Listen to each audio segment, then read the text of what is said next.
¿Cómo te va?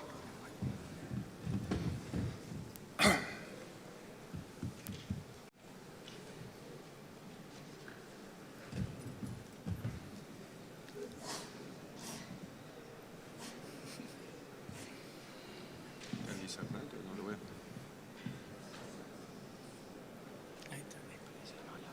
¿Eh?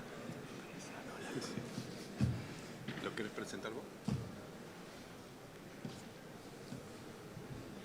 Bueno, vamos con la siguiente charla. Complicaciones en nefrolitotripsy percutánea, del doctor John Denstedt.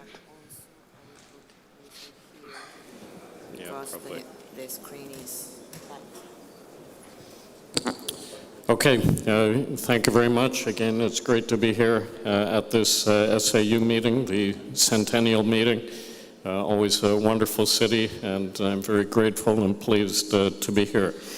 So in this next presentation, we'll talk about complications of PCNL, and I think it is fair to say a surgeon who has no complications is a surgeon who is not doing any surgery.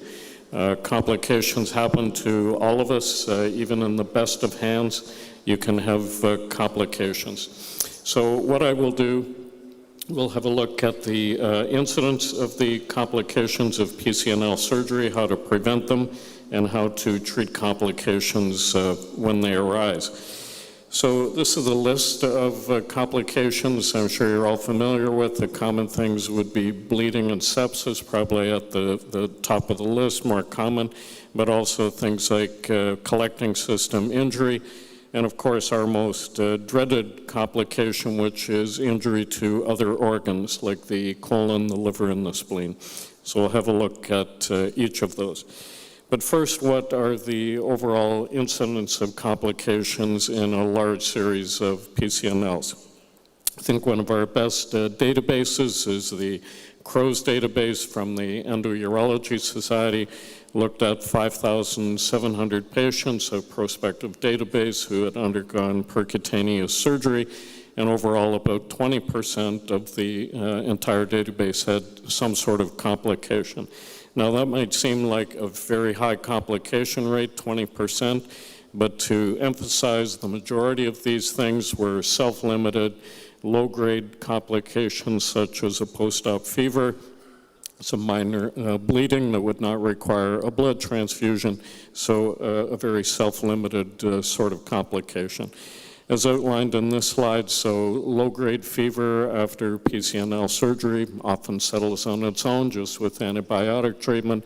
We're not talking here about the full-blown sepsis requiring ICU admission, but just low-grade fever afterwards. Of interest, the blood transfusion rate was close to 6%.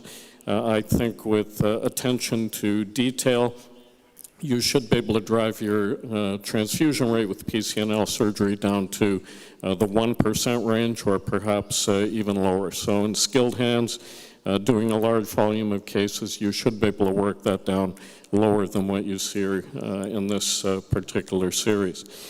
Another relevant paper published in European Urology that also looked at the incidence of complications, and it was remarkably the same as from the CROWS database. So somewhere around 20–23% of patients would have some sort of complication, but the same picture. Most of these are very minor things, Clavien grade 1 or 2, that settled with just very conservative, straightforward management. I would just emphasize, if you look at both of these large series, I mean, we're talking about thousands of patients here. There were some mortality in these series, 1 or 2, I think, in each of them. So like any surgery that we do, the worst thing can happen and there can be mortality, and that can happen as well with a PCNL surgery. Very rare, obviously, but it can happen. This is like any other operation that we would do in urology. Prostatectomy, take your pick, whatever it is. If you're doing a large volume of things, you're just going to be better at it, and your complication rates will be lower. What this group did, again, looked at the CROWS database, and they looked at high-volume surgeons and centers versus low-volume, And I'm not quite sure why they picked the number of 77 cases to define high versus low volume, but that was the number. And high volume centers had fewer complications than surgeons who just weren't doing very much of it. Of interest, though, the very, very high volume centers doing more than 150 cases a year actually had an increased complication rate. And that's probably because those centers are taking on the very complex cases, a lot of medical comorbidities in the patients and so forth, so the complication rate can go up. For those of you that are not doing it, or for the trainees, the question often is, how many cases does it take to get good at doing PCNL surgery? In this study, which I think is relevant, sort of pegged it around 100 cases or so. They use radiation time and operating room time as the proxies for getting good at PCNL surgery, and said that it takes about 100 cases, the so-called learning curve for the operation. My own observation about this that I often make at meetings, and I'll make it here, I really felt like I was a better PCNL surgeon after 1,000 cases, and after 2,000 cases, I was a better PCNL surgeon. So I'm not sure that your expertise with this levels off at 100 cases. The more you do over time, you accumulate experience. There's a plateau somewhere there, but I don't think it's at 100 cases. It's more than that. Another paper from North America that again looked at trends in complication rates over time. And interestingly, what they've shown is a increase in complication rates of PCNL surgery, which is the opposite of what you might think. You might think it would go down over time, better technology, more experience, and so forth. But they documented this trend to more complication rates over time. And why is that? The cases are more complex. The medical comorbidities are up now in treating this population of patients. The standard patient for us, I'm sure for you, is obese, diabetic, hypertensive, elevated cholesterol, metabolic syndrome, all of those things, and that leads to a greater risk of complications after surgery. So we'll tease out here and look at some of the very specific things, how to prevent them if you can, and how to treat the problems. And we'll start out with bleeding. So some of the risk factors for hemorrhage are listed here. Some of these are very intuitive. If you put in multiple accesses in a kidney, it's not surprising. The bleeding rate, the blood transfusion rate will go up. Increasing the tract size. I presented this morning, Dr. Gutierrez did just a moment ago, that if you decrease the tract size and do a mini PCNL, less bleeding. So if you can do that, it will decrease your rate of transfusion and hemorrhage. How you dilate the tract is also important. For many years, I used the Amplatz semi-rigid dilators. They're inexpensive, you can reuse them, but those cause a shearing force on the renal parenchyma. And we switched to balloons about 20 years ago. I think there is less bleeding when you use a balloon dilator. It's a more expensive way to dilate a tract, but it's less traumatic, radially distributed force, and less bleeding. If you get a renal pelvic perforation, not surprisingly, very long OR times, your rates of bleeding will go up. And again, there's a wide range of transfusion rates in the literature, anywhere from 1 to 20%. But I think with some diligence, careful attention to technique, you should get that down to around 1 or 2% at the most. Where to make the puncture? There's a lot of debate now in endourology telling us you can make a infundibular puncture, even go straight into the renal pelvis. We are very strong believers that it's important to go right in the tip of the calyx, to go a papillary puncture, so-called, in the tip of the calyx. I teach my residents that every millimeter you creep in the infundibulum, your blood transfusion rate goes up 1 or 2%. So we think it's very important to get in the tip of the calyx. This is a case from many years ago. Of course, happened to be a physician. Of course, I did the surgery, a sad picture afterwards, a big bleed in the retroperitoneum. Obviously, he's got a very big perinephric hematoma there. Surgery went perfect. There was nothing unusual about it, and it's just sometimes bad things happen, and you just at times have no real explanation for why it occurred, and that was the case with this physician. So how do we manage the bleeding?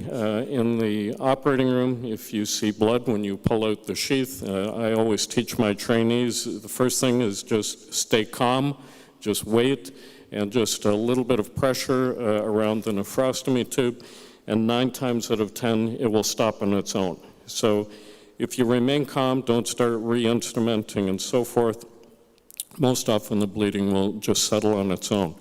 I usually leave a 16 French Counsel catheter as a nephrostomy tube. If there's ongoing bleeding, if you just move that up to 18 French, just 2 French difference in size, quite often that alone will stop the bleeding. Clamping off the nephrostomy tube is described. I'm not too sure how effective that actually is, but it seems like a good thing to do, so clamping off the tube might help as well. If you're into a very serious hemorrhage, though, then it's angiography. We need help from interventional radiology, embolization. That, in experienced hands, is 100% successful in stopping just about any bleeding from the kidney. So a very key point is having accomplished interventional radiologists to back you up if you're doing PCNL surgery. Delayed hemorrhage is virtually always due to a pseudoaneurysm or an arteriovenous fistula. The treatment for this is the same, angiography and embolization. My one sort of story, anecdote and point I would make about this, in cases where I've had this, you will often see intermittent bleeding.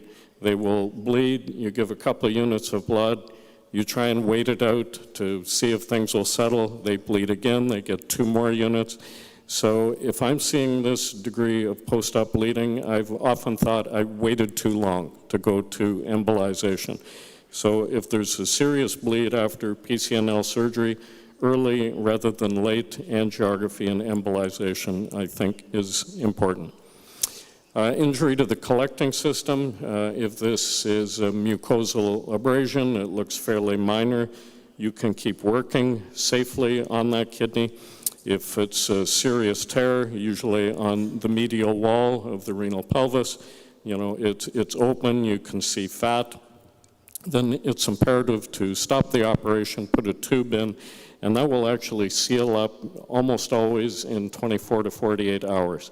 You have what looks like a wide open space there into the retroperitoneum, see fat, put a tube, do a nephrostogram 2 days later, it's almost always completely closed. So they seal up very, very quickly, and the important thing is to back out and put in a tube if you have a serious injury.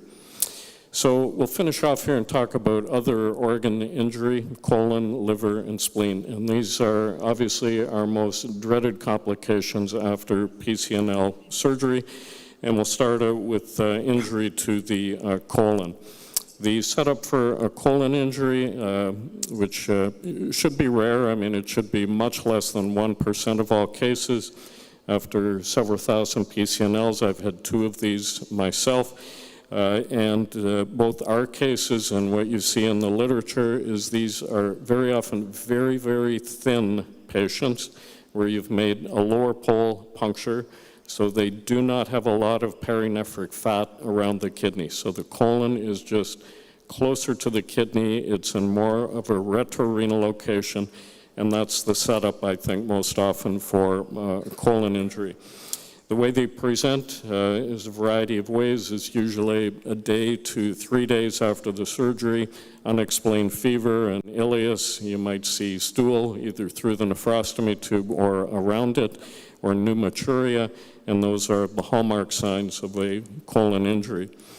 A group in Egypt actually had the great misfortune to be able to accumulate a few cases of these, 15 cases out of 5,000 percs, and found all of these were retroperitoneal.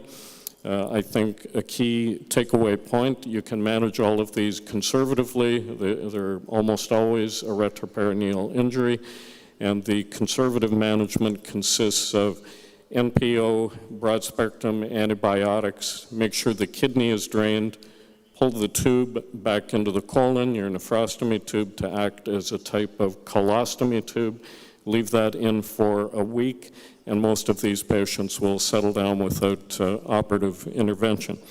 If there's signs of peritoneal irritation and it's a intraperitoneal injury, you need help from your general surgery friends, and most often that's going to mean an open operation, perhaps laparoscopic, to do the repair of the colon injury.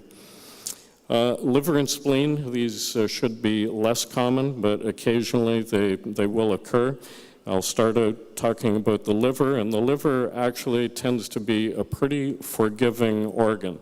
It's got a triple blood supply. You'll remember from medical school, 3 sources of blood going into the liver, a big blood volume, but remarkably enough, it does not usually bleed very much, and you can get away usually without operative intervention for those.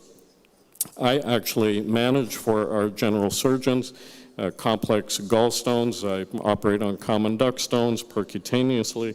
We dilate tracts through the liver to do those biliary stones, and have never transfused a patient. So the message is the liver is a pretty forgiving organ. If you are through the liver and there's no immediate bleeding and you just see a tube through the liver on the post-op CT, you're probably okay. And most of those patients will be fine and get through that without difficulty. I would leave the tube for a week if you see that it's going through the liver. The spleen is a whole different thing, though. The spleen, in those cases, you are more likely to have a serious bleeding. Of course, prevention is important beforehand, carefully reviewing the CT scan, look for splenomegaly, displacement of the liver or spleen.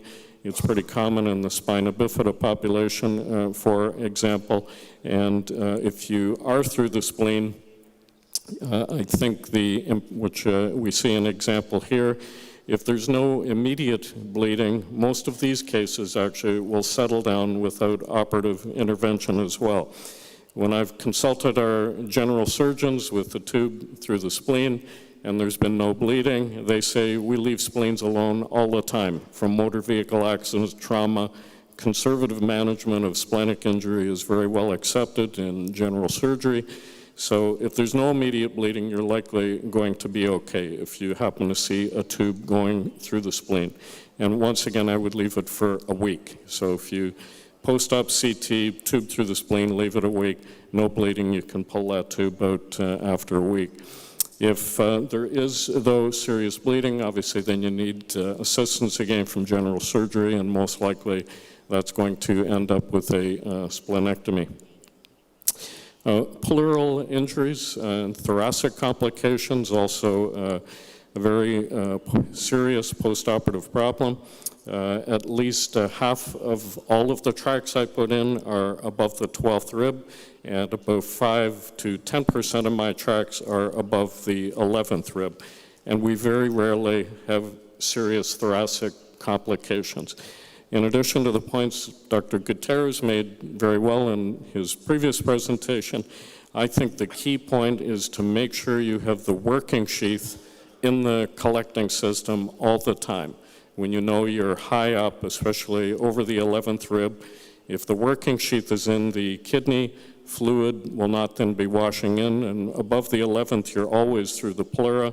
If the working sheath is always in the collecting system, in most of those cases, you'll be able to do the case without a serious postoperative problem. What to do about it? If it's a small pneumothorax, like this one here, you can leave it alone, probably won't need any treatment. A big pneumo, though, is going to need a chest tube placed, but hopefully that's going to be a very rare event for you. Same thing for hydrothorax. If you've got urine or irrigation fluid in the chest, if it's a small amount of fluid, such as we see here, you can either leave it or perhaps do a thoracentesis. A big hydrothorax, though, is going to once again require chest tube drainage to manage that particular problem.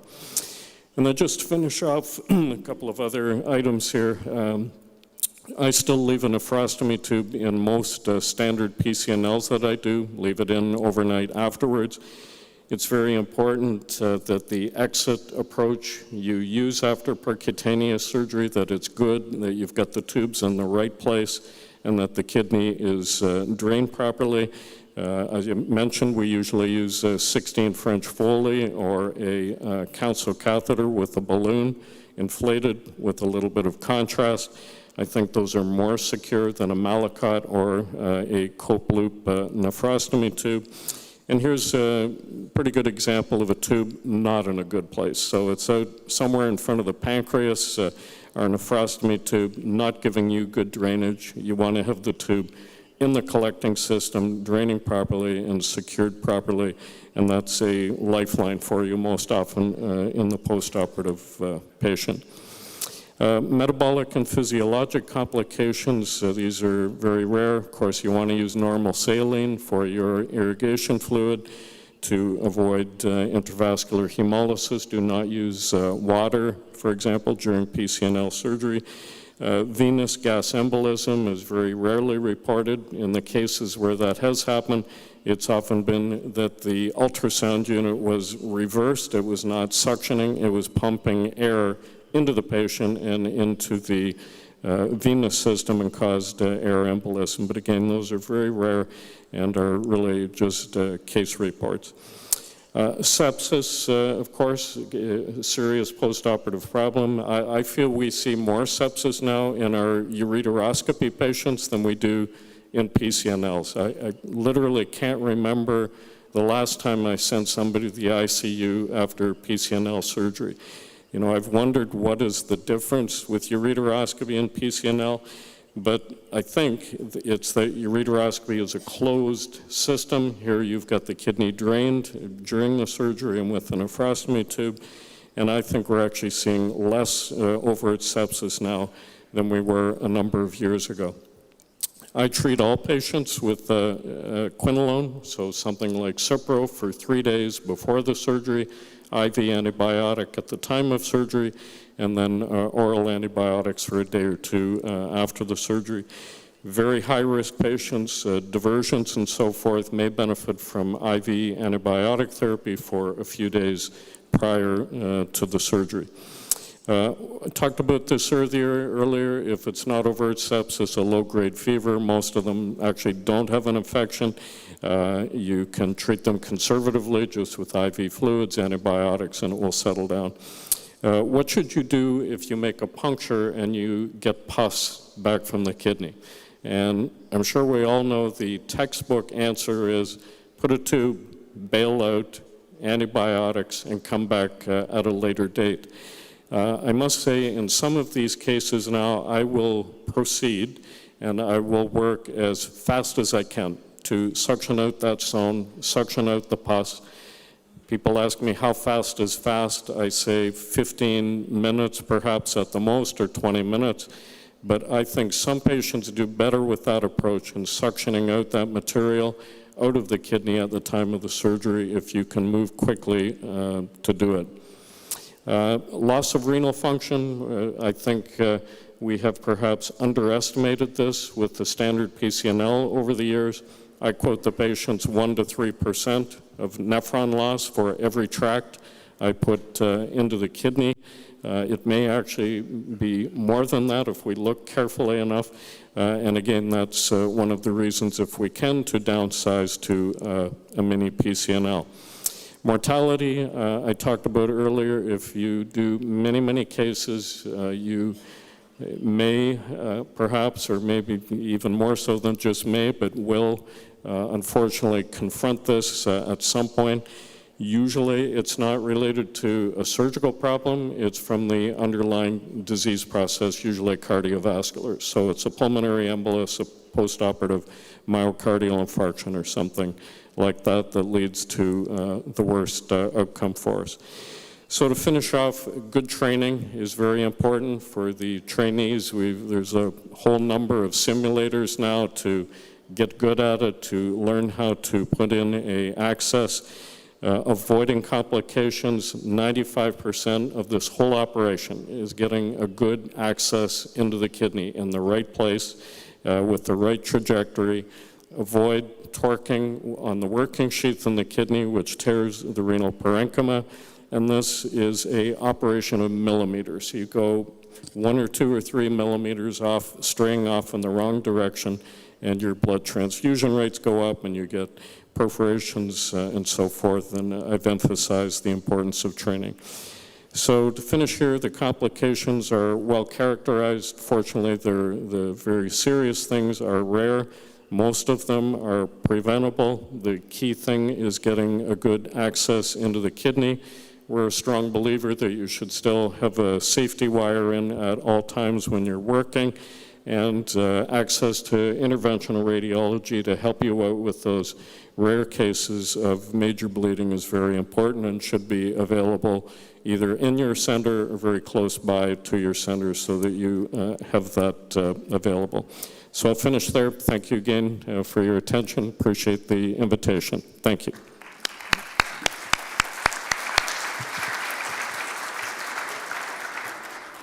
Thanks very much, Dr. Denstedt. Excellent presentation. ¿Alguna pregunta?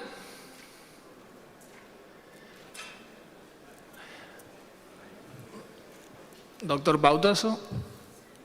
Bueno, excelente presentación, doctor. La pregunta es si usted cree que el ácido tranexámico tiene algún rol en casos complejos o cuando hay un sangrado intraoperatorio.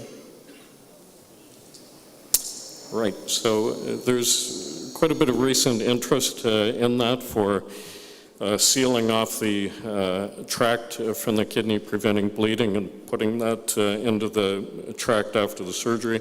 Personally, I have not used it. Over the years, I have no experience with that. I've followed the literature carefully with it. And, you know, I think we do need some more studies to really show us that the proven benefit of that. I mean, to me, it seems a little bit fiddly, you know, getting it in afterwards. It's prolonging your OR time a little bit, not in a major way, but certainly at least by a few minutes with using that. I'm not quite convinced about it yet, but there may be a role for it, perhaps, if you do see a severe bleed at the end of a case to put that into the tract and help you out with that. But again, I have not had a lot of experience with it myself. ¿Alguna otra pregunta? Thanks very much, Dr. Denstedt. Thank you.